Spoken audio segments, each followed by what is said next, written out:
Halo para penonton setia.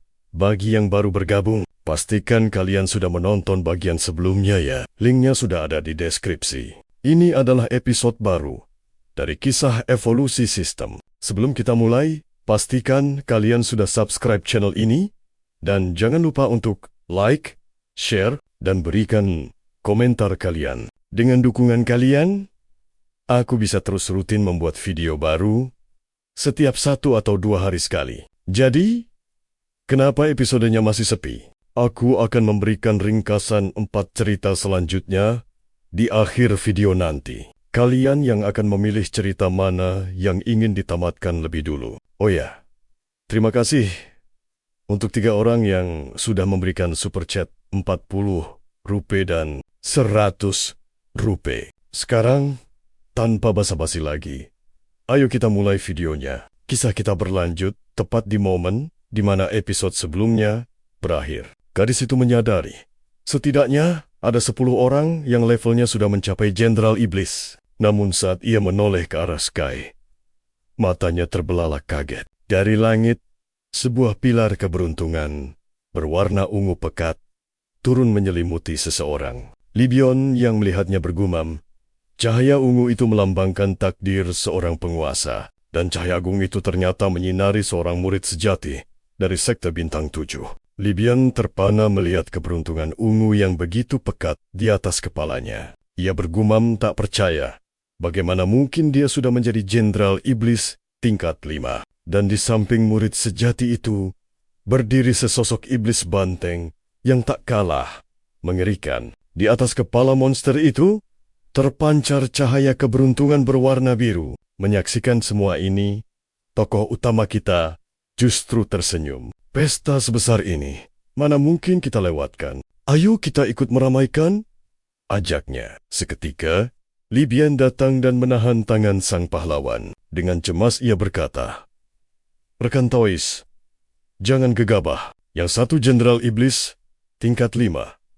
Dan yang satunya lagi, tingkat 4. Kita tidak punya peluang menang melawan mereka. Namun, pahlawan kita hanya menenangkannya. Tenang saja, dia hanyalah Jenderal Iblis, tingkat 5. Bukan masalah besar." Setelah berkata begitu, sang pahlawan langsung melesat terbang menuju arena pertarungan. Melihatnya pergi, Libyen hanya bisa menghela napas. Tak mau ketinggalan, Libyen pun ikut terbang menyusul ke arena yang sama. Begitu mereka mendarat di panggung, Libyen langsung menegur, "Rekan Tois, kau ini terlalu impulsif." Tepat saat itu, tatapan tajam dari sang murid sejati mengarah pada mereka, ditemani si iblis banteng. Ia menyering, "Oh, jadi kalian punya nyali juga untuk datang ke sini. Keberanian kalian cukup besar juga. Aku suka itu. Begitu pertarungan dimulai nanti, aku akan memberimu kematian yang terhormat." Ia lalu menoleh pada si iblis banteng. "Benar kan?" Sang iblis banteng tertawa. "Tentu saja. Tuanku akan memberimu kehormatan itu." Di sisi lain, para penguasa yang mengawasi mulai berkomentar. Master Sekte Wang Shi Wenchuan angkat bicara. Di usia semuda itu, sudah mencapai Jenderal Iblis tingkat 5. Dan bahkan diberkahi keberuntungan ungu. Sekte Wei benar-benar mencetak bibit unggul kali ini. Mendengar pujian itu, Master Sekte Wei tertawa puas. "Oh, sang ilahi, mungkin juga tidak seburuk itu." Namun, Raja Iblis berambut merah menyela dengan sinis.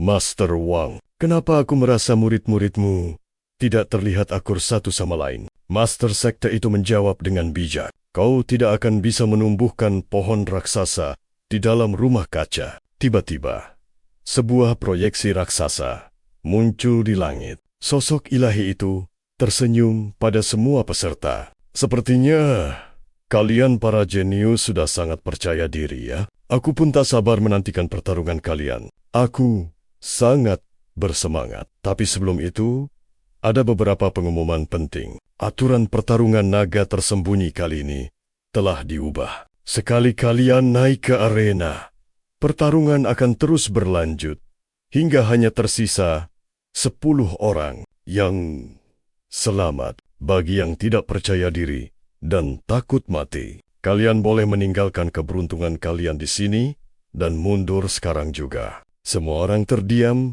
mendengar pengumuman dari sosok ilahi itu. Para peserta sontak terkejut, termasuk seorang pemuda yang hanya memiliki keberuntungan putih. Mendengar aturan baru itu, ia menggerutu kesal. Apa? Bertarung sampai hanya tersisa 10 orang. Sementara itu, seorang pria yang diselimuti keberuntungan biru tampak pucat. Ini terlalu kejam, keluhnya. Dengan kekuatanku, sama sekali tidak ada peluang untuk bertahan hidup. Tak lama kemudian, seorang peserta dengan berat hati melepaskan keberuntungannya, lalu melangkah turun dari arena pertarungan. Melihat ada yang memulai, banyak peserta lain yang ikut menyerah. Mereka meninggalkan takdir mereka dan mundur dari panggung pertarungan. Setelah gelombang peserta yang mundur mereda, proyeksi itu kembali bersuara. Sangat bagus. Sepertinya kalian semua sudah mengambil keputusan. Pertarungan naga tersembunyi ini adalah pertaruhan nyawa dan takdir. Kini, hanya mereka yang paling berani dan percaya dirilah yang tersisa. Orang-orang yang diselimuti cahaya keberuntungan ungu itu masih berdiri tegak di sana, termasuk murid sekte bintang 7 dan si iblis banteng. Proyeksi itu melanjutkan. Karena kalian semua sudah siap, maka biarkan pertarungan dimulai. Seketika, pilar-pilar batu yang berisi keberuntungan di tengah altar lenyap tak berbekas. Murid dari sekte bintang 7 menyeringai licik. Permainan yang sesungguhnya baru saja dimulai, desisnya. Ia dan si iblis banteng langsung mengunci target mereka pada pahlawan kita. Dan Li Bion sambil menatap tajam, ia berkata, "Kalian berdua, tunggulah." Iblis banteng dan murid sekte bintang 7 itu lantas mengaktifkan kekuatan mereka dan melesat, maju dengan aura membunuh. Entah kenapa, aku merasa kasihan pada semua orang yang harus berhadapan dengan mereka. Keduanya menatap pahlawan kita dengan tatapan merendahkan. Namun, tepat saat mereka akan menyerang, "Tunggu!" Sebuah suara menghentikan mereka. Sosok itu adalah si ular merah yang juga diselimuti keberuntungan ungu. Ular kecil ini, aku punya urusan lama dengannya. Serahkan dia padaku. Mendengar itu, murid sejati dari sekte bintang 7 tertawa. Menarik sekali. Melihat situasi yang rumit ini, Li Bion berbisik pada sang pahlawan, "Rekan Toys, apa kau punya dendam kesumat dengannya?" Dari kehidupan sebelumnya, sang pahlawan kita menjawab dengan santai. "Anggap saja begitu." Li Bion mengusap dagunya sambil berpikir, "Kalau begitu, kita harus cepat menyelesaikan ini. Selama dia bersama mereka, kita tak punya peluang untuk menang." Sang protagonis pun akhirnya angkat bicara. "Lagi pula, menerima bayaran tanpa bekerja itu gayaku. Ternyata, pahlawan kita sudah membayarnya dan menjadikannya sekutu dalam pertarungan ini." Tanpa menunggu lama, sang pahlawan langsung menyerap keberuntungan putih itu. Kalian mungkin bertanya, kenapa pahlawan kita tidak mendapat keberuntungan ungu atau yang lebih tinggi?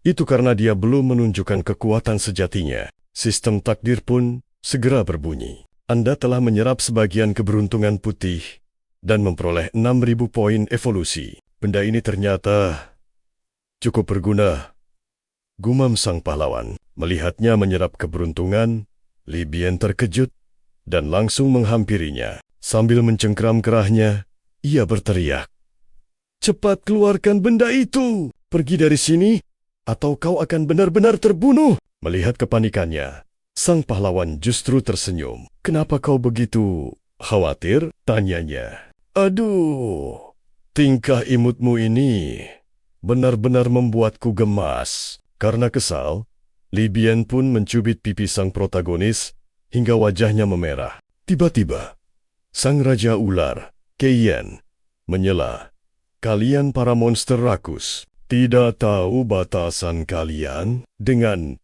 murka, ia menembakkan bola api raksasa ke arah pahlawan kita sambil berteriak, "Matilah!" Namun, Li Bion segera melesat maju untuk melindunginya. Ia berdiri tegap dan balas berteriak, Kau pikir kau bisa membunuhku? Serangan api itu kini melesat lurus ke arahnya. Namun, pahlawan kita bergerak lebih cepat. Sebuah perisai transparan tiba-tiba muncul di hadapan Li Bian. Seketika, serangan api dahsyat itu berhasil ditahan sepenuhnya. Li Bian hanya bisa menatap perisai itu dengan tatapan takjub. Ia menoleh pada sang pahlawan dengan bingung.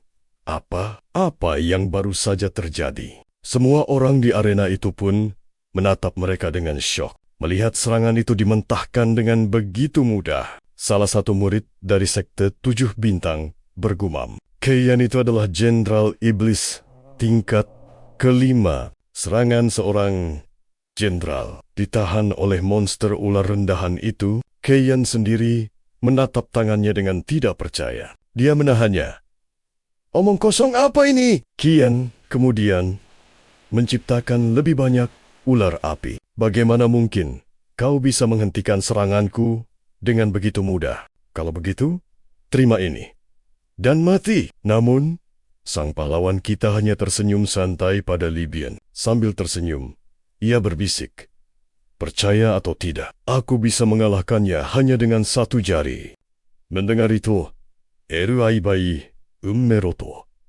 Kau sudah gila? Sang pahlawan hanya mengacungkan satu jarinya. Tenang saja dan perhatikan baik-baik. Seberkas energi kecil melesat dari ujung jarinya.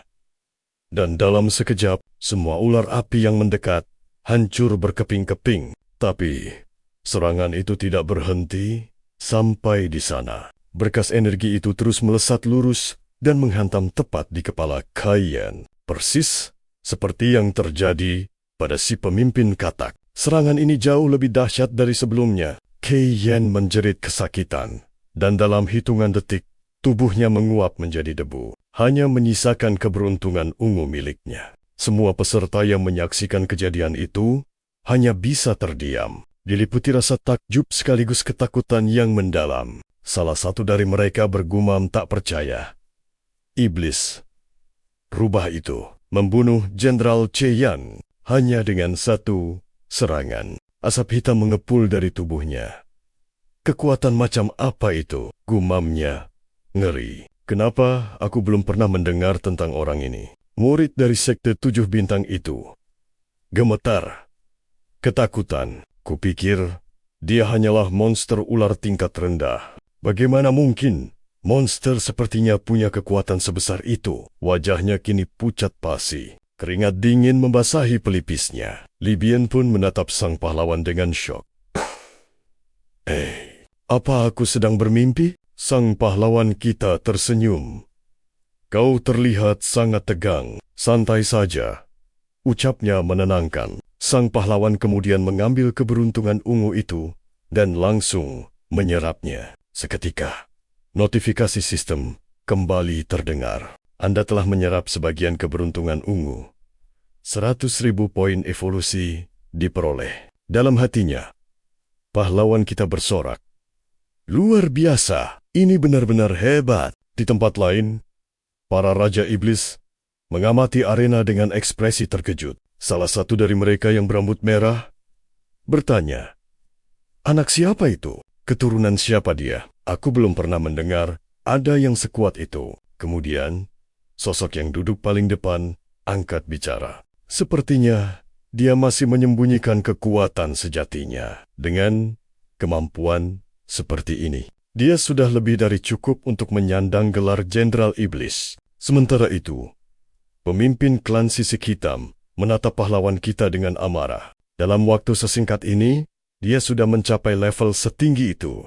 Geramnya, jika dia diberi waktu lebih lama lagi, bocah monster itu harus segera disingkirkan. Kembali ke arena, pahlawan kita justru sedang berpikir keras sambil memegang dagunya. Keberuntungan ungu seharusnya memberiku 200.000 poin evolusi, tapi sistem tadi hanya mengatakan 100.000. Tiba-tiba, pahlawan kita menyeringai puas. Ia berpikir dalam hati, jika aku bisa mendapatkan beberapa lagi seperti ini, bukankah jalanku untuk menjadi Raja Iblis akan semakin mudah? Tiba-tiba, sebuah pilar keberuntungan merah raksasa turun dari langit. Sang pahlawan terpana menatap proyeksi ilahi itu. Di singgasana mereka, para raja iblis jauh lebih terkejut. Si rambut merah berseru tak percaya. Keberuntungan naga sejati, ini adalah keberuntungan tingkat tertinggi. Sosok berkepala singa pun ikut menambahkan. Benar,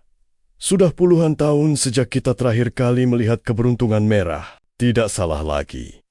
Anak ini adalah bibit unggul yang sesungguhnya. Salah satu petinggi bahkan berkata, potensinya jauh melampaui ini semua. Kekuatannya begitu dahsyat, hingga pada saat itu dia telah dianggap setara dengan dewa tertinggi. Itu artinya, sang pahlawan kita juga memiliki potensi untuk menjadi seorang dewa tertinggi. Melihat kekuatan dan keberuntungan merah milik sang pahlawan, pria berjubah putih dan sosok berasap hitam itu seketika diliputi rasa iri. Sebuah sistem notifikasi pun muncul di hadapan sang pahlawan. Sistem: serap sebagian keberuntungan target dan dapatkan 500.000 poin evolusi. Sang pahlawan kita tersenyum puas. Ini benar-benar luar biasa. Murid dari Sekte Bintang 7 itu pun menyadari kalau dia memiliki keberuntungan merah kuno. Sang pahlawan lalu mengumumkan pada semua orang, benar, aku memiliki keberuntungan merah kuno. Siapapun yang menginginkannya bisa maju dan mencoba membunuhku, dan rebutlah keberuntungan ini. Seketika, para jenius dari alam suci langsung mengepung sang pahlawan dari segala arah. Sosok berasap hitam itu menyeringai. Serahkan keberuntungan itu padaku, dan aku jamin kau akan kubiarkan hidup. Aku adalah keturunan langsung dari imam besar kerajaan 10.000 iblis. Namun, pria berjubah putih itu menepisnya. Jangan harap, latar belakang tak ada artinya di sini. Siapapun yang berhasil merebut keberuntungan merah itu, dialah pemiliknya. Mendengar semua itu, pahlawan kita hanya tersenyum sinis. Kalian semua benar-benar berpikir, aku ini mangsa yang empuk ya? Dia lalu menatap sebuah proyeksi di langit dan berkata, Tuan Kota, jika aku membereskan mereka semua, apa yang bisa Kota Tinhai berikan padaku? Bisakah kau memberiku perlindungan yang setimpal? Proyeksi dewa itu pun menjawab, apa kau tidak takut?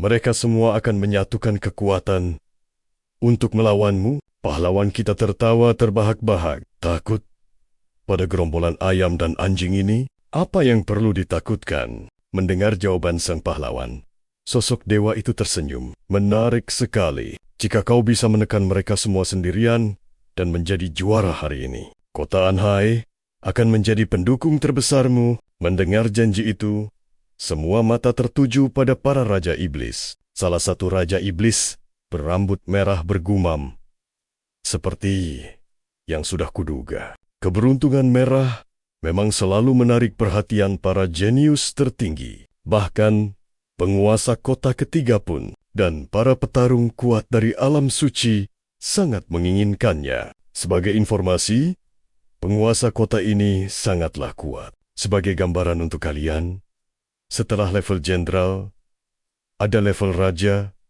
lalu alam agung, alam ratu, hingga alam suci. Dan setiap alam ini memiliki 10 tingkatan di dalamnya. Aku sendiri tidak terlalu paham soal ini, teman-teman. Kita kembali ke cerita. Mendengar ucapan Raja Iblis Merah, Raja Iblis Singa berkata, tapi apa gunanya itu semua? 20 jenius super akan menyerangnya bersamaan. Dia pasti akan mati. Raja Iblis itu menatap sang pahlawan dengan cemas. Sementara itu, pahlawan kita sudah mendengar penawaran dari penguasa kota. Dia pun berkata, kalau begitu, aku tidak perlu menahan diri lagi. Sang pahlawan menatap mereka semua dengan tatapan merendahkan. Majulah kalian semua bersama-sama. Tunjukkan padaku apa yang kalian sebut sebagai kekuatan itu. Kalian semua cukup memenuhi syarat untuk menjadi batu loncatanku. Murid dari Sekte Bintang 7 berteriak.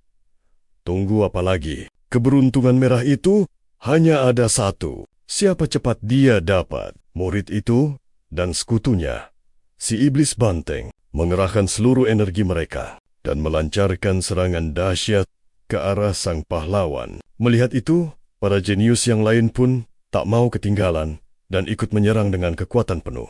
Serangan gabungan dari puluhan jenius menghantam sang pahlawan. Ledakan maha dahsyat pun tak terhindarkan. Murid bintang 7 itu tertawa.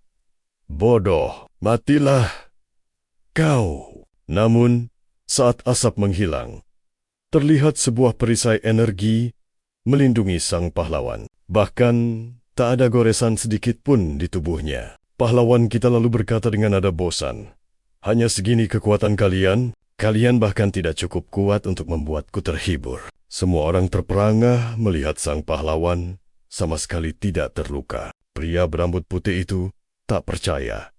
Ini tidak mungkin." Yang lain menimpali. Serangan gabungan sekuat itu seharusnya bisa melenyapkan Raja Iblis sekalipun. Bagaimana mungkin dia tidak terluka sedikit pun? Murid sekte bintang 7 itu bercucuran keringat dingin. Dia pasti memiliki harta karun pertahanan yang luar biasa. Pahlawan kita hanya tersenyum. "Harta karun? Omong kosong. Apa itu?" Dia lalu membentuk sebuah pilar energi raksasa di tangannya. "Kalian sudah menyerang dengan begitu bersemangat. Sekarang, terimalah balasan dariku." Dari pilar energi itu, puluhan sinar cahaya melesat ke arah para penyerangnya. Dalam sekejap, semuanya lenyap tanpa sisa. Nasib mereka telah berakhir di sana. Melihat pemandangan mengerikan itu, salah satu dari mereka gemetar, ketakutan. "Monster macam apa yang baru saja aku lawan ini?" Menyaksikan pembantaian itu, Raja Iblis merah murka. "Ini keterlaluan, murid pribadiku. Dia juga tewas." Raja Iblis Singa juga menggeram marah.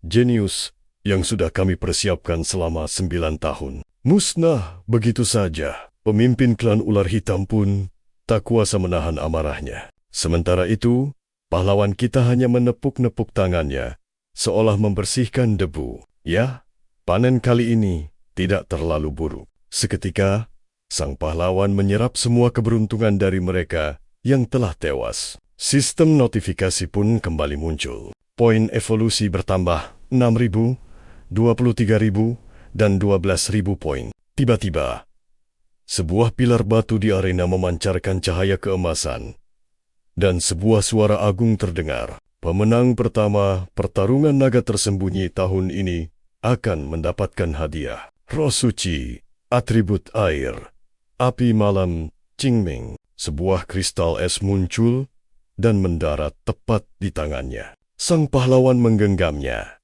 dan sebuah nama terlintas, "Api berkobar tingkat iblis suci." Partisipasinya dalam pertempuran naga tersembunyi kali ini benar-benar membuahkan kemenangan yang gemilang. Untuk berevolusi menjadi wujud besi super, dibutuhkan satu jenis api suci lagi. Sang pahlawan harus menyerapnya. Namun tiba-tiba, seekor ular hitam raksasa menghadang jalannya. 3 sosok agung tiba.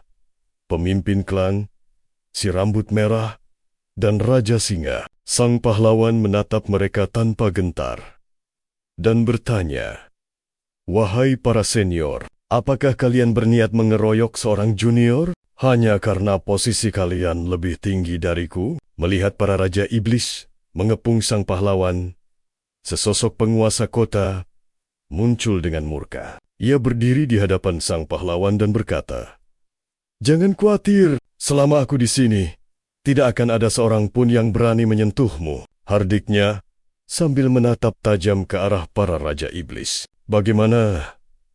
Apa kalian keberatan?" Mendengar ancaman penguasa kota, ketiga Raja Iblis itu serempak menjawab, "Kami setuju dengan Tuan Kota." Sang pahlawan hanya bisa terkesima melihat situasi yang berbalik begitu cepat. Saat itu, Raja Iblis sisik hitam melangkah maju sambil membungkuk ke arah penguasa kota. Ia berkata, "Tuan Kota, pemuda ini telah membunuh iblis pedagang dari klanku. Menurut aturan, sayalah yang berhak menyelesaikan masalah ini." Namun, proyeksi penguasa kota itu menyela, "Ratu Ular, jika ada masalah, kau bisa bicara langsung padaku. Mengapa kau malah mengganggu seorang junior?" Mendengar teguran keras itu, Sang Raja Iblis Sisik Hitam langsung terdiam. Justru pahlawan kita yang angkat bicara. Tidak perlu merepotkan Anda. Aku juga ingin menyelesaikan dendam pribadi dengannya. Ia lalu menoleh pada penguasa kota. Tuan kota, maukah Anda menjadi saksi pertarungan kami? Dengan ini, sang pahlawan menyatakan akan menghadapinya seorang diri. Penguasa kota pun merespon, tapi kau bukan Raja Iblis sejati. Saat itulah, pahlawan kita membuat deklarasi mengejutkan. Kalau begitu, aku akan menjadi Raja Iblis sekarang juga. Sontak, semua Raja Iblis yang hadir terperangah. Raja Iblis Sisik Hitam tertawa mengejek. Menjadi Raja Iblis katamu, itu bukan hal yang bisa dicapai semaumu. Si rambut merah menimpali. Untuk menembus alam Raja Iblis, butuh akumulasi kekuatan dan keberuntungan yang luar biasa. Bahkan seorang jenius tiada tara sekalipun tak bisa mencapainya hanya dengan keinginan belaka. Mendengar cemoohan itu, pahlawan kita hanya tersenyum simpul. Tiba-tiba, sebuah panel sistem muncul di hadapannya. Status host, Puncak Jenderal Iblis. Proses peningkatan telah dimulai. Memulai terobosan menuju alam Raja Iblis sejati. 1.000.000 poin evolusi telah digunakan. Selamat. Host telah berhasil maju ke alam Raja Iblis tingkat 1. Seketika, proses pemurnian garis keturunan dimulai. Tubuh sang pahlawan diselimuti cahaya, dan sayapnya terlepas menjadi energi murni. Energi itu membentuk kepompong cahaya yang disambar petir dahsyat sebelum akhirnya melesat tinggi ke angkasa. Asap hitam pekat membumbung, dan dari dalamnya, sang pahlawan bertransformasi total menjadi seekor naga hitam yang perkasa. Ia mendarat kembali dengan wujud barunya. Raja Iblis Sisik Hitam menatap tak percaya. Dia benar-benar menjadi Raja Iblis. Si rambut merah membatin. Jenius tiada tara yang langsung menembus alam Raja Iblis. Ini sungguh mengerikan. Raja Singa pun bergumam, aura ini tidak salah lagi. Ini adalah kekuatan murni Raja Iblis tingkat 1. Tapi anehnya, aura ini terasa jauh lebih menekan daripada Raja Sisik Hitam. Saat mereka bingung, pahlawan kita membuka suara.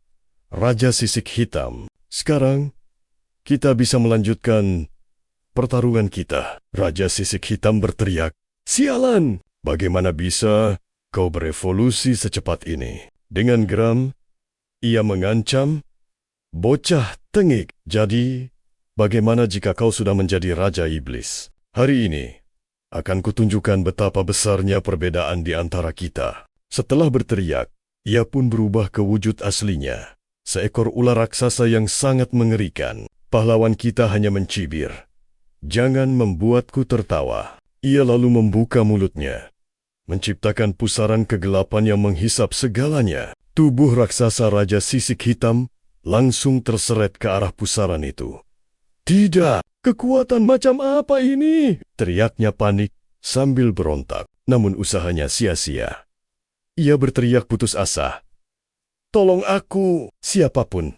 Tolong aku. Tapi tak ada satupun yang berani bergerak. Tanpa ampun, sang pahlawan melahapnya hingga tak bersisa.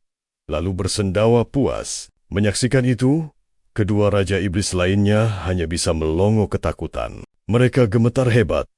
Takut jika mereka akan menjadi santapan berikutnya. Melihat pemandangan itu, penguasa kota tertawa, terbahak-bahak. Seperti yang diharapkan dari jenius klan Onlong, mulai hari ini, kau adalah wakil penguasa kota Tian. Seluruh wilayah selatan kini berada di bawah kuasamu. Mendengar tawaran yang luar biasa itu, sang pahlawan hanya bisa membatin. Wah, Pak Tua Deng ini benar-benar sangat murah hati. Tiba-tiba, penguasa kota mengajaknya.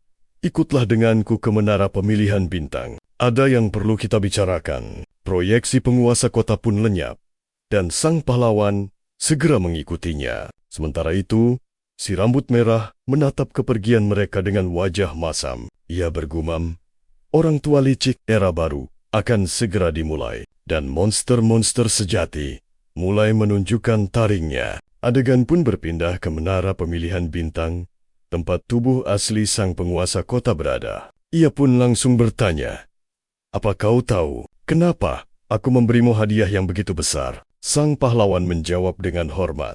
Junior ini tidak mengerti. Namun, dalam hatinya, ia berpikir lain. Tidak ada makan siang gratis di dunia ini. "Pak Tua Deng, apa sebenarnya rencanamu untukku?" Seolah bisa membaca pikirannya, penguasa kota berkata, "Tenang saja, aku tidak punya niat buruk sedikit pun padamu." Jawaban itu justru membuat pahlawan kita semakin terkejut. Mungkinkah pikiranku bisa terbaca olehnya? Sang penguasa kota pun membuka suara. "Santo dan Raja Suci, perbedaannya jauh lebih besar dari yang kau bayangkan." Seketika, sebuah galaksi mini berputar di ujung jarinya. "Lihatlah." Hiro hanya bisa menatap takjub. Sang penguasa kota melanjutkan, "Karena apa yang ada di hadapanmu saat ini adalah duniaku. Satu-satunya batasan dari pemikiran ilahi adalah negeri asing di luar surga para dewa." Sang pahlawan merenungkan makna di balik kata-kata itu. Aura ini begitu menekan. "Aku teringat saat berhadapan dengan Ibu Dewi, tak ada sedikit pun niat untuk melawan di benakku." Sang penguasa kota melanjutkan, "Dengan tingkat kultivasiku dan kekuatan alamiku, jika aku berkehendak, tak ada rahasia di dunia ini yang bisa tersembunyi dariku." Sambil tersenyum, ia bertanya, "Tapi, kenapa kau memanggilku Deng Tua?" Sang pahlawan kita pun menjawab, "Itu adalah panggilan hormat untuk para tetua di kampung halamanku." "Tuan kota yang terhormat, mengapa Anda begitu baik pada junior ini?" Sang penguasa kota menjawab, "Karena kau memiliki takdir." Hiro bertanya terkejut. "Takdir?" Penguasa kota itu pun mulai menjelaskan, "Jalan suci akan memberimu gelar dan status tertinggi di langit dan bumi. Namun, jalan menuju Great Wilderness telah hancur. Jalan 9 lipatan iblis suci adalah puncaknya. Jalan ke-10 mustahil untuk dicapai. Selama 1000 tahun, aku telah menggelar perang naga tersembunyi demi menemukan para jenius dari seluruh dunia dan menemukan kesempatan untuk membuka kembali jalan itu. Aku bertahan di sini," ucapnya sambil menatap lurus ke arah sang pahlawan. "Dan kau, pemilik keberuntungan merah, adalah satu-satunya orang dalam beberapa tahun terakhir yang memberiku harapan, secerca harapan untuk membuka jalan itu kembali." Hiro pun bergumam, "Jadi, jalan suci itu telah hancur.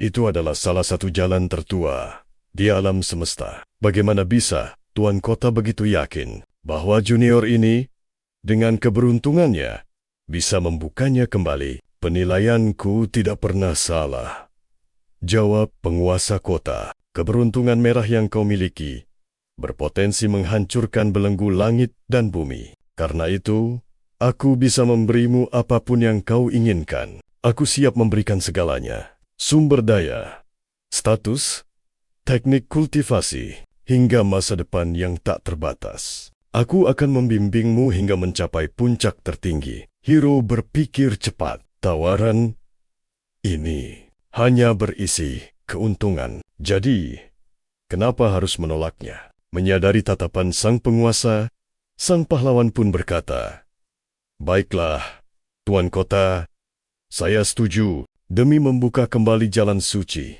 untuk Great Wilderness. Junior ini bersedia mengorbankan nyawanya." Mendengar itu, penguasa kota tersenyum puas. "Bagus. Kau punya semangat yang luar biasa. Aku siap melakukan apapun demi perkembanganmu. Baik itu harta langka atau pengetahuan tak ternilai." Namun, saat ia berbicara, ekspresinya tiba-tiba berubah.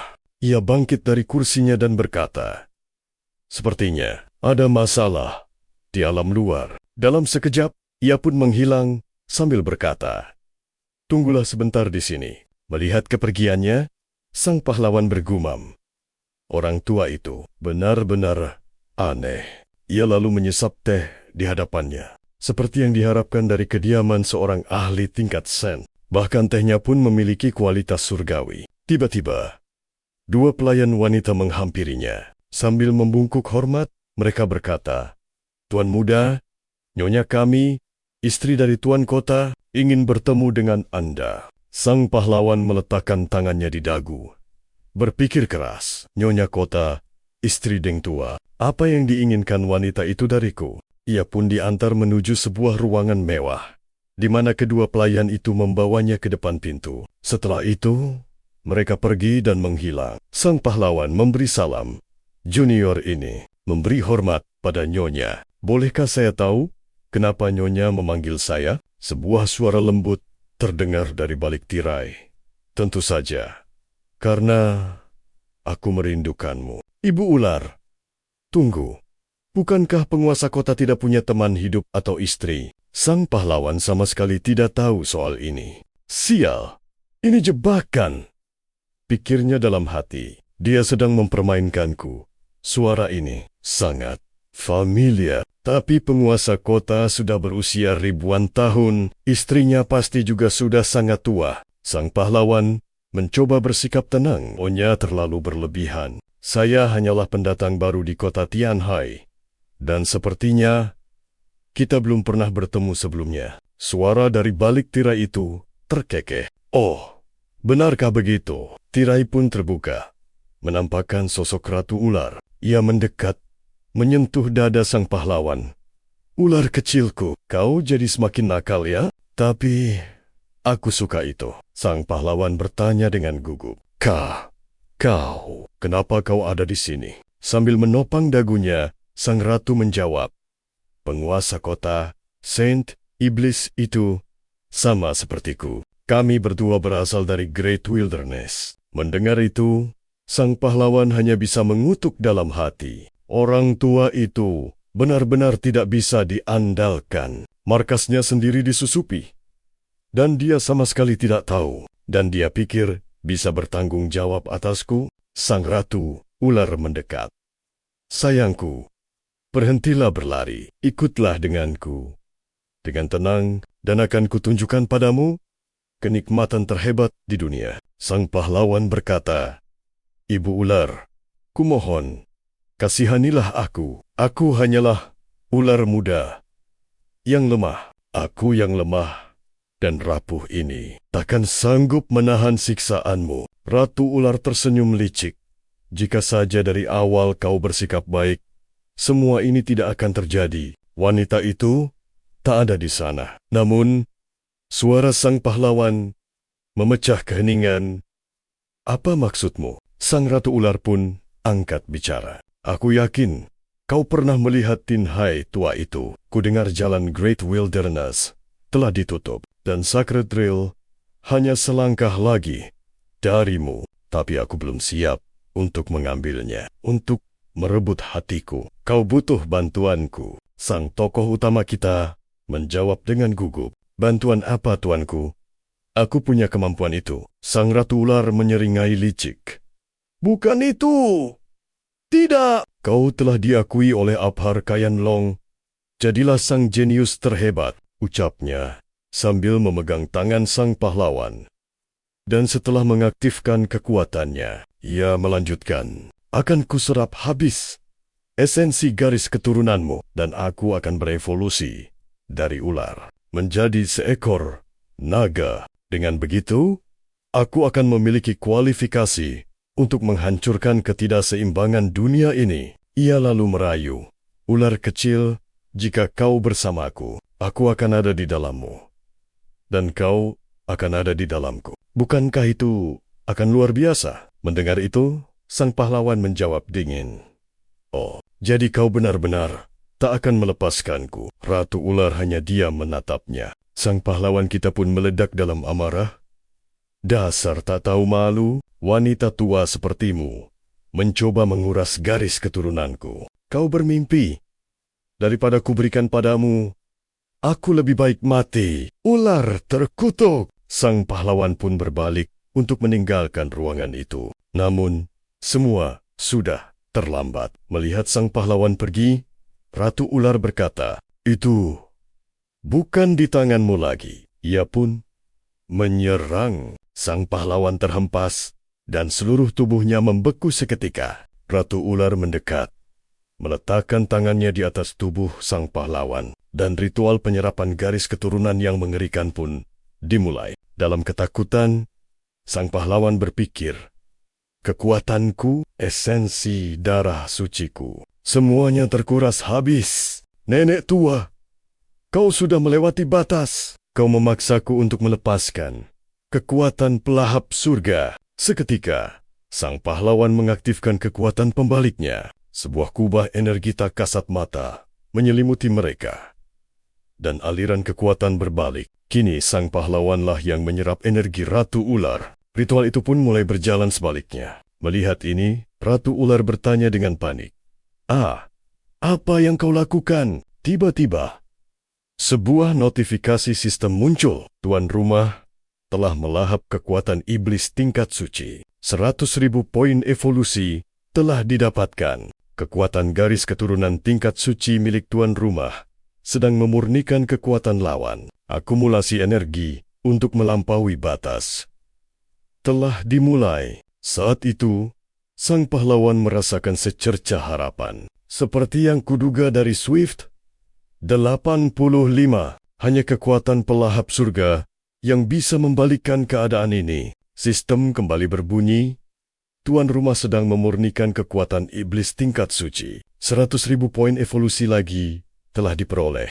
Kekuatan garis keturunan tingkat suci milik tuan rumah sedang dimurnikan. Energi untuk melampaui batas terus terakumulasi. Kemajuan saat ini 2%, 3%, 4%. Melihat kekuatannya terkuras habis, Ratu Iblis menjerit panik. Arga, kekuatan iblisku, kekuatan garis keturunanku, hentikan sekarang juga. Sang pahlawan hanya menyeringai. Kita bahkan belum mulai. Tingkatkan daya serap. Seketika, sebuah pusaran gelap, laksana lubang hitam, tercipta di belakang punggungnya. Sistem mengumumkan, 10 juta poin evolusi iblis telah digunakan. Raja Iblis naik ke level 2. 20 juta poin evolusi telah digunakan. Raja Iblis naik ke level 3. Ratu Iblis berteriak putus asa. Tubuh iblismu tak akan mampu menahan kekuatan garis keturunanku. Jika kau terus menyerapnya, kau akan meledak dari dalam. Kau akan mati. Biarkan aku pergi. Aku bersumpah tak akan pernah mengganggumu lagi. Namun, sang pahlawan menjawab, sudah terlambat. Hari ini, antara kau yang musnah atau aku yang binasa. Mendengar kata-kata sang pahlawan, Ratu Iblis menjadi semakin putus asa. Ia berpikir, jika ini terus berlanjut, aku akan kembali ke wujud asliku. Ia pun memohon, aku bersedia menandatangani kontrak tuan budak denganmu, asalkan kau melepaskanku. Tapi sang pahlawan tak peduli dan menyerap seluruh kekuatannya. Ratu Iblis menjerit kesakitan saat tubuhnya menyusut menjadi seekor ular kecil berwarna ungu. Notifikasi sistem kembali terdengar. Tuan rumah telah menggunakan 40 juta poin evolusi iblis. Raja Iblis naik ke level 4. Kekuatan garis keturunan tingkat suci sedang dialihkan. Energi untuk melampaui batas terus terakumulasi. Pemurnian saat ini 100%. Memulai pemurnian untuk melampaui batas. Kita pun melihat sang pahlawan di layar. Wujudnya mulai berubah. Tubuhnya berubah bentuk dan melesat ke angkasa. Seketika, awan hitam pekat menggulung di atas seluruh kota. Di kota manusia, seseorang bertanya, mengapa langit tiba-tiba menjadi gelap? Di atas langit, sang pahlawan terlihat. Transformasi menyakitkan sedang berlangsung. Evolusi kali ini jauh berbeda dari sebelumnya. Rintihnya kesakitan, perlahan tapi pasti. Sisik di tubuh sang pahlawan mulai berubah. Ia pun bertransformasi menjadi seekor naga sejati. Dengan satu raungan, ia membubarkan seluruh awan di langit. Di bawah, seekor ular hijau menatap dengan tak percaya. Apa itu? Mungkinkah itu naga dari legenda? Ular putih di sampingnya menyahut. Kenapa wujud itu terlihat seperti Old 11? Sang pahlawan kita pun turun kembali dari langit.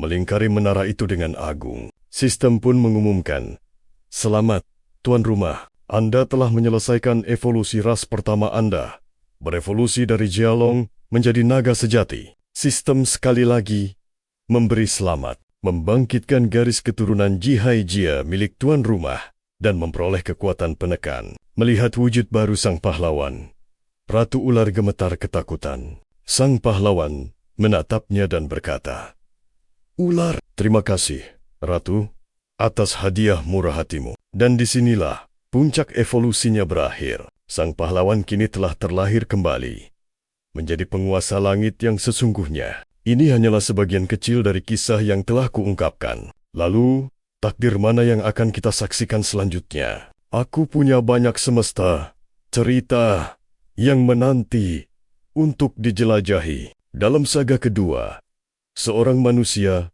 terlempar ke luasnya angkasa. Di sanalah sebuah sistem kosmik yang dahsyat menantinya. Dengan kekuatan itu, sang pahlawan menempa kapal perangnya sendiri, mengarungi galaksi tanpa batas. Lalu, di kisah ketiga, protagonis kita bereinkarnasi menjadi seekor kura-kura, lengkap dengan sistem evolusi. Namun, di balik cangkangnya, tersembunyi jiwa seorang gadis dari dunia nyata yang tetap bersamanya. Setelah menaklukkan dungeon bawah laut, ia pun berhasil berevolusi melampaui batas. Kemudian di kronik keempat, pahlawan kita terlahir sebagai manusia biasa, namun dianugerahi sebuah sistem unik, sebuah kekuatan untuk memerintah dan mengendalikan kawanan serangga. Tapi, ini bukanlah sistem biasa yang pernah kalian lihat. Bahkan Ratu Serangga yang perkasa pun tunduk di hadapannya, mengubah neraka menjadi pasukan pribadinya. Kisah ini akan membawamu ke dimensi yang benar-benar baru.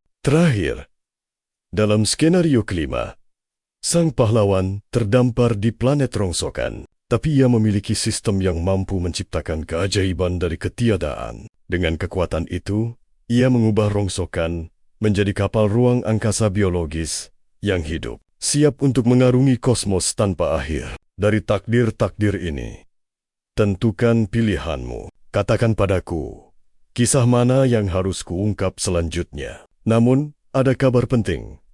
Video sebelumnya terpaksa diblokir karena masalah hak cipta. Kalian mengertikan jika aku mengunggah materi serupa, platform ini akan memblokirnya lagi. Mungkin butuh 6 bulan hingga 1 tahun lamanya, baru kita bisa melihatnya lagi setelah statusnya dicabut. Banyak dari kalian yang meminta video reguler berdurasi panjang, tapi untuk saat ini, hal itu belum memungkinkan. Aku masih berjuang sendirian di balik layar. Namun, jika kita mencapai 40.000 atau 50.000 pelanggan, aku akan membentuk sebuah tim. Tentu saja, karena tidak ada yang bekerja secara gratis. Jadi, dukung aku dengan menekan tombol subscribe sekarang juga. Dan ini adalah halaman Instagramku. Ayo, langsung saja ikuti. Mungkin aku jarang mengatakannya, tapi di sana aku juga membagikan cuplikan cerita animasi. Sebaiknya kalian cek terlebih dahulu.